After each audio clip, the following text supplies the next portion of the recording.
Alors, notre invitée du jour, Claire Sévrac. Bonsoir Claire. Donc, vous êtes l'auteur notamment de La coupe est pleine avec Sylvie Simon et vous avez également écrit Le complot mondial contre la santé. Alors là, nous avons évoqué le traité transatlantique et notamment les normes sanitaires qui vont normalement faire découler une espèce d'harmonisation entre les États-Unis et l'Europe. Mais avant ce traité, est-ce que l'on peut considérer que l'Europe est un peu en sécurité vis-à-vis de toutes ces normes sanitaires ? Non, pas particulièrement. C'est un peu plus dilué qu'aux États-Unis parce que, par exemple, on peut ne pas être d'accord pour importer une substance. Par exemple, on a refusé d'importer l'hormone, les bœufs aux hormones, le bœuf aux hormones, et on paye une amende dans ces cas-là. D'ailleurs, l'amende est lourde, on paye 116 millions de dollars par an. Donc c'est une incitation à consommer du bœuf aux hormones quelque part. Voilà. Mais on est quand même régi par le Codex Alimentarius, qui est l'organisme qui décide de tout ce qui va être mis dans votre bouche, que ce soit des médicaments ou que ce soit de la nourriture.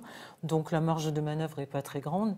L'hypocrisie est grande parce que, par exemple, on n'a pas le droit de cultiver des OGM en France, mais on a le droit d'en importer, ce qui veut dire que tous les élevages industriels nourrissent leurs animaux aux OGM et que les gens mangent des OGM. Donc vous voulez dire qu'aujourd'hui, les Français qui mangent de la viande élevée en France peuvent très bien ingurgiter des OGM. Alors par contre, ce qui va être encore plus grave avec le traité transatlantique, c'est que là, ça va se faire ouvertement, dans la mesure où il y a une clause dans ce traité qui dit que si une multinationale considère qu'un gouvernement, par exemple, qui empêche, je ne sais pas, une substance d'être vendue en France, la multinationale peut attaquer le gouvernement pour le manque à gagner.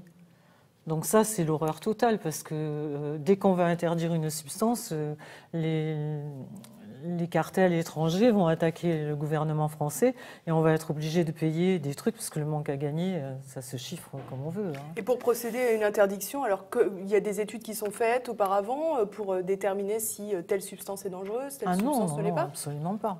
Enfin, il y a quelques études, mais les études sont truquées dans la mesure où les instances de santé n'ont pour faire les études que les données des cartels, que les données de l'industriel.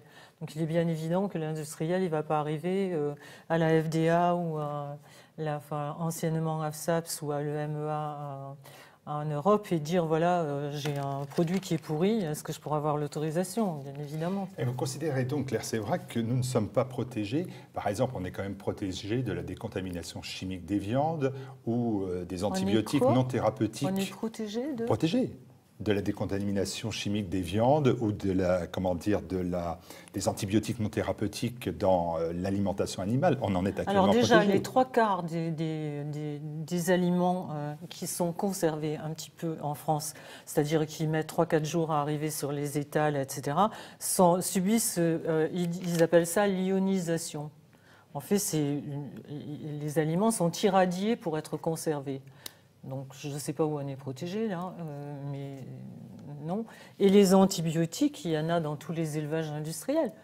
Toute la viande industrielle, les bêtes, que ce soit les poulets, que ce soit les vaches, que ce soit, sont tous soumis à des antibiotiques pour la bonne raison que les conditions sanitaires sont épouvantables et que s'ils veulent que les poulets ou les bêtes soient à peu près conservées jusqu'au moment où elles vont avoir 40 jours ou 50 jours et où ils vont pouvoir les tuer pour les mettre dans les commerces, ils sont obligés de leur donner et des vaccins et des antibiotiques et des tranquillisants. Parce que ces bêtes sont dans des espaces complètement restreints, elles se marchent dessus, on leur coupe le bec pour pas qu'elles se fassent du mal entre elles, tellement... c'est épouvantable. C'est épouvantable ce qu'on fait aux animaux en France. En ce qui concerne les antibiotiques, là, vous venez de parler des antibiotiques et de l'administration presque systématique aux animaux, c'est-à-dire qu'on traite aux antibiotiques des animaux qui sont sains. de manière préventive on n'en sait rien. Enfin, je veux dire, il faudrait être dans chaque élevage tous les jours. Des fois, ça doit être, enfin, quelquefois, ça doit être de façon préventive, et quelquefois, ça doit être parce qu'il y a un début d'épidémie ou une crainte d'épidémie. Alors après, c'est pour ça que c'est vraiment un système hypocrite, parce que après, on nous dit les antibiotiques, c'est pas automatique. N'en prenez pas à tout bout de champ parce que c'est pas nécessaire. Après, vous allez devenir résistant. Évidemment qu'on devient résistant aux antibiotiques. Parce qu'à la fin de la journée, quelqu'un qui fait ses courses et qui achète des produits industriels, il a mangé des hormones, il a mangé des antibiotiques, il a mangé des tranquillisants, il a mangé les résidus des vaccins, des résidus de pétrole aussi, quand ce sont des plats fabriqués, etc. Plus tous les additifs alimentaires où il y a vraiment n'importe quoi, sauf de la nourriture qui nourrit son corps. Donc vous êtes d'accord avec l'OMS, c'est quand même une bonne information qu'il fallait venir sur TV Liberté pour nous le dire, parce que l'OMS a mis en garde les nations sur la résistance aux antibiotiques. C'est vrai qu'aujourd'hui on se dit que les infections qui sont banales ou petites infections pourront devenir mortelles puisqu'on résiste aux agents antimicrobiens. Donc enfin l'OMS vous donne raison, formidable. Non mais vous plaisantez là. Je plaisante pas, c'est ce que je vous faites monsieur loyal. Non mais l'OMS, le rôle de l'OMS, vous avez lu la charte de l'OMS? L'OMS a été mise en place pour protéger les citoyens du monde et leur donner que tous aient accès à la santé. Donc l'OMS sait très bien que quand elle laisse passer des tas de produits qui sont remplis de substances nocives, les gens vont être malades. Alors c'est bien après de dire aux gens, oui mais attention, si vous abusez, vous allez être résistant aux antibiotiques. Comme ils ont fait un rapport il n'y a pas très longtemps en disant qu'il y avait 15% d'enfants diabétiques aux États-Unis et que c'était épouvantable, ça allait être le mal du siècle et que donc il fallait prendre des mesures terribles pour essayer d'endiguer ça parce qu'il y aurait 30 ou 40% d'enfants qui seraient diabétiques en 2050. Et puis après, on s'aperçoit que Vincent Payon fait un contrat cadre avec le CEDUS, qui est l'industrie du sucre, pour aller enseigner aux enfants dans les collèges et dans les écoles maternelles comment se nourrir, leur donner des cours de diététique. Donc, peut-être. Donc voilà, est-ce qu'on donne son poulailler à garder au renard? Je ne suis pas sûre. Alors, il s'ouvre une ère post-antibiotique. Cette ère-là, vous la voyez comment? Comme un espoir de se débarrasser de ça ou comme un constat très alarmant parce qu'on a besoin des antibiotiques même si ce n'est pas automatique? C'est alarmant parce que les antibiotiques ont servi à des choses qui étaient très intéressantes. Mais effectivement, comme on sera tous résistants aux antibiotiques, mais je fais confiance aux apprentis sorciers, ils vont bien trouver le truc qui va remplacer l'antibiotique. Alors justement, on change pas de sujet, mais on reste sur une analyse qu'a fait le magazine Que choisir, relative aux nouveaux étudiants en médecine. Et l'étude qui a été révélée montre que les étudiants et les futurs médecins sont considérablement mal informés, mal formés tout simplement, et qu'ils n'ont pas les connaissances suffisantes pour administrer les bons médicaments et les bons antibiotiques à tel ou tel patient, et que dès le tout début de leur stage, ils étaient en proie à des pressions avec les internes à cause des visiteurs médicaux qui les incitaient à faire la promotion de leurs produits. Qu'est-ce que ça vous évoque ? Déjà que choisir, ils ont un peu de retard, parce que ça fait une bonne dizaine d'années que tout le monde est au courant. Et il y a les preuves vraiment qui s'étalent partout sur le fait que les universités sont sponsorisées par les labos, on le sait depuis très longtemps. Et effectivement, c'est une façon de leur enseigner tout de suite ce qu'ils doivent savoir. L'autre dérive qui est, à mon avis, vraiment grave, c'est qu'on n'enseigne plus aux étudiants en médecine à faire un diagnostic et à regarder les malades comme des individualités et voir qu'est-ce qui cloche chez tel malade et qu'est-ce qui cloche dans celui-là. Maintenant, on fabrique des représentants de commerce. C'est-à-dire, vous le voyez maintenant, d'ailleurs, les trois quarts du temps, à moins d'avoir un médecin qui est là depuis longtemps et qui a une autre éthique, Vous avez mal à la tête, on vous donne tel médicament. Vous avez mal aux pieds, on vous donne tel médicament. C'est à peine si le médecin vous ausculte et regarde ce que vous avez et si éventuellement vous n'avez pas quelque chose de différent du voisin. Donc ce sont des représentants de commerce qui sont formés comme ça. C'est-à-dire on ne leur dit plus de faire un diagnostic et de regarder un malade.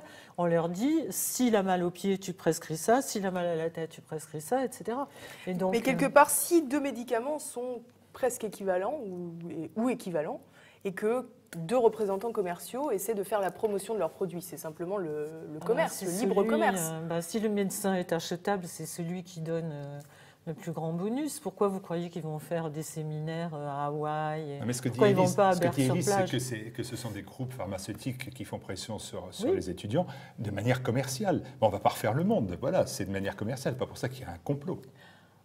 Ah non, mais moi, j'ai jamais dit que le complot était là. Je veux dire, c'est que des industries veuillent faire un maximum de bénéfices, mais c'est vachement bien, c'est même pour ça qu'ils sont là. Le problème, c'est quand ils le font sur le dos des gens qui vont perdre leurs enfants ou leurs parents ou eux-mêmes vont mourir des suites de cancer parce que la pub est mensongère. On vient de le voir sur le Mediator, on l'a vu sur le Vioxx, on l'a vu sur le Diantalvic, on le voit sans arrêt, le Distilben, sans arrêt. Les agences de santé ferment leur bouche et disent « Ok, le tel médicament est homologué, vous pouvez le donner ». Et 7-8 ans après, on dit « Oups, là, il y a eu vraiment trop de gens qui sont morts ou qui sont malades, donc on le retire ». Mais le labo qui, lui, a fait les analyses au départ, il sait bien quel est le pourcentage de gens qui risquent d'être malades. Donc c'est bien d'acheter les instances de santé et d'avoir l'autorisation de mise sur le marché, mais après, il ne faut pas venir dire, comme le Mediator, que c'est un accident. Ce n'est pas un accident. De toute façon, quand un système n'est pas libre, c'est Napoléon qui disait, je ne sais plus comment il disait, on ne mord pas à la main qui vous nourrit. Ou la main qui donne, je crois qu'il disait, la main qui donne est au-dessus de la main qui reçoit. Bien évidemment, quand on sait que l'agence de santé en France est sponsorisée à 83% par les laboratoires, et que les 3/4 des experts qui y siègent sont achetés, alors évidemment, ils sont achetés. On ne peut pas dire qu'ils sont achetés comme ça, mais il y a des colloques qui sont dans des endroits extraordinaires.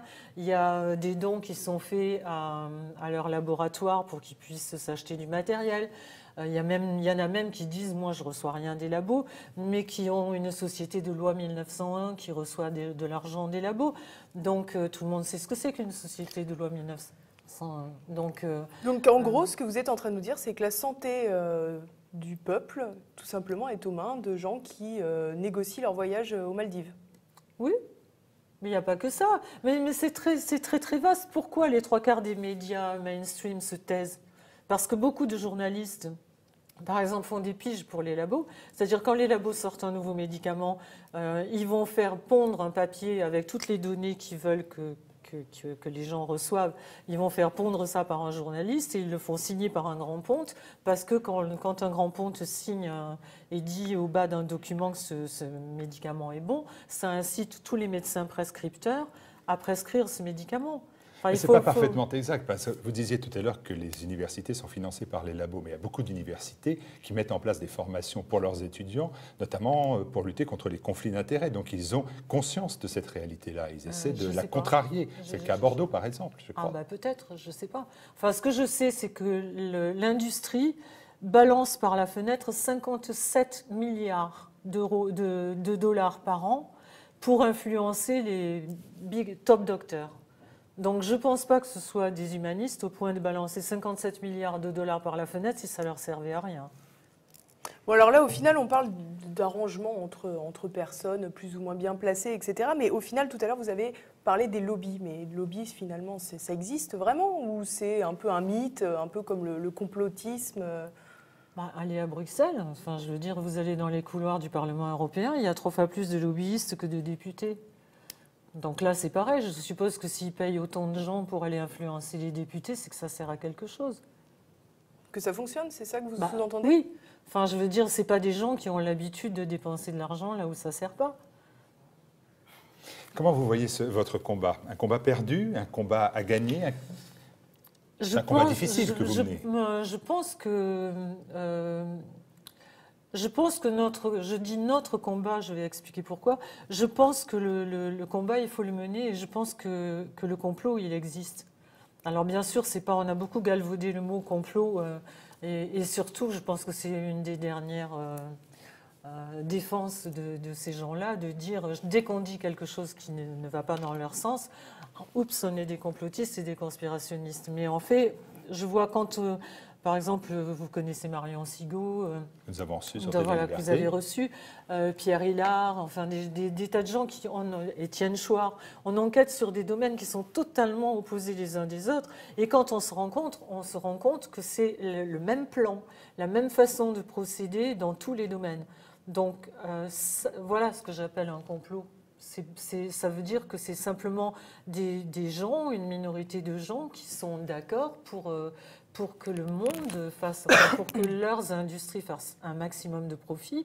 Et jusque-là, encore une fois, je ne suis pas contre. Je suis contre quand ça met la santé des gens que j'aime en danger. C'est un monde de cobayes. Oui, bien sûr. Mais bien sûr. Bien sûr, puisqu'on en parlait tout à l'heure. Ce ne sera pas une conclusion très réjouissante, en tout cas. En tout cas, merci beaucoup, Claire Sévrac. De rien. Merci beaucoup. Merci à vous. Merci beaucoup, Claire. À bientôt.